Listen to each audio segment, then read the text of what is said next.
Now, you'd probably think that the cars that ran in the Vanderbilt Cup races would be long gone by now. After all, these races were run over 100 years ago, and I know personally my car's about 5 years old and I could already use a new one. However, the vehicle that won the 1909 and 1910 Vanderbilt Cup is not only still intact, it's still running, and it's right here on Long Island. We have to talk now about our experience with the Black Beast.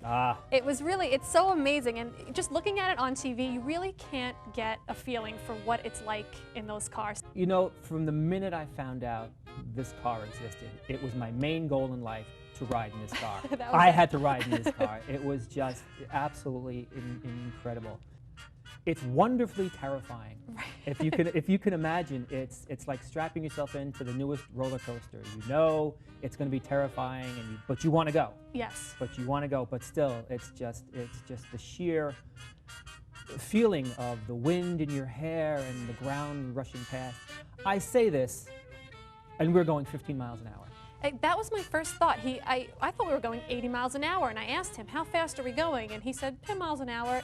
It's so amazing, I guess, because you're not surrounded by anything. You're kind of just out there in the open. You're very vulnerable. You are very vulnerable indeed. Well, look at the cars. It's an engine and seats and a steering wheel.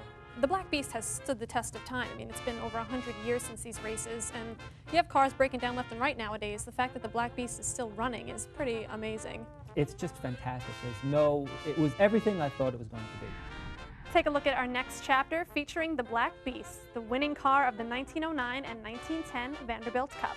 And pay close attention to the end of this segment because a monumental event is going to occur that will seriously jeopardize the future of the Vanderbilt Cup.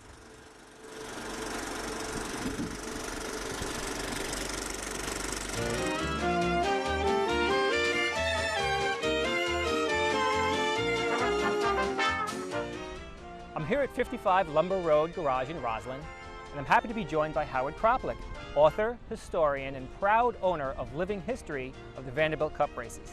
And Howard, today I want to talk about the cars that actually ran these races. You can't have a race without a car. Right.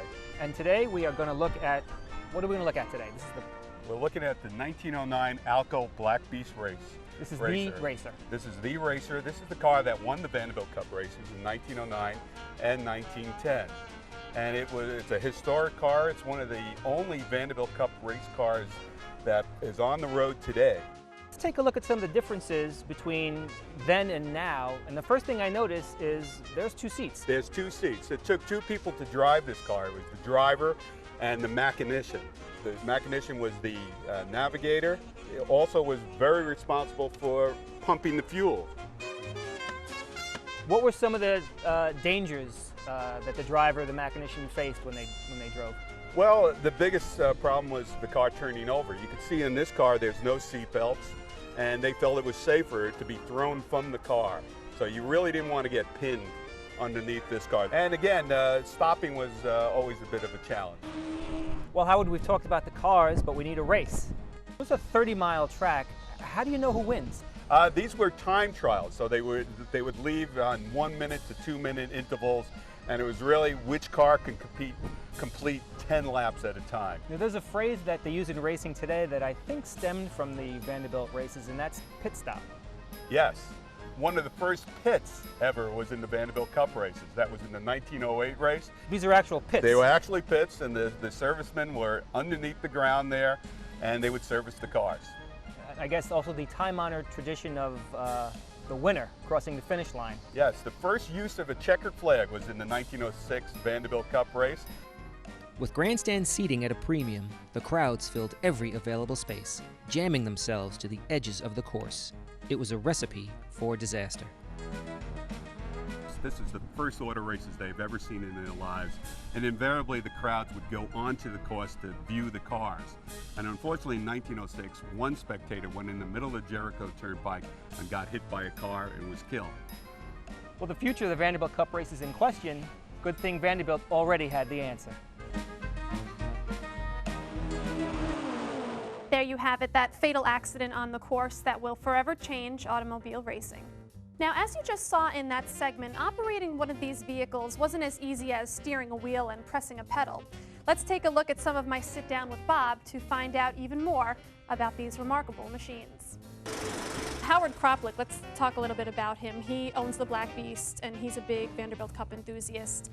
There was a very long interview you guys got to have, and of course it couldn't all be in the segments that we're seeing today. What was one or two little tidbits that you got from him that were just especially interesting that ended up on the cutting room floor? I really don't think we covered how dangerous it was to actually participate in these races, especially if you were the mechanician. The driver at least had the safety of the steering wheel to hold on to, but the mechanician is he's the most vulnerable of all. You're out in the elements, there's dirt, there's debris flying. A lot of the pictures that you see, the drivers and the mechanicians are wearing masks to protect themselves from just flying stuff and just the detritus of the road. Journal is going to make a quick pit stop, but coming up next, the moment you've all been waiting for. We debut our two never-before-seen Vanderbilt segments.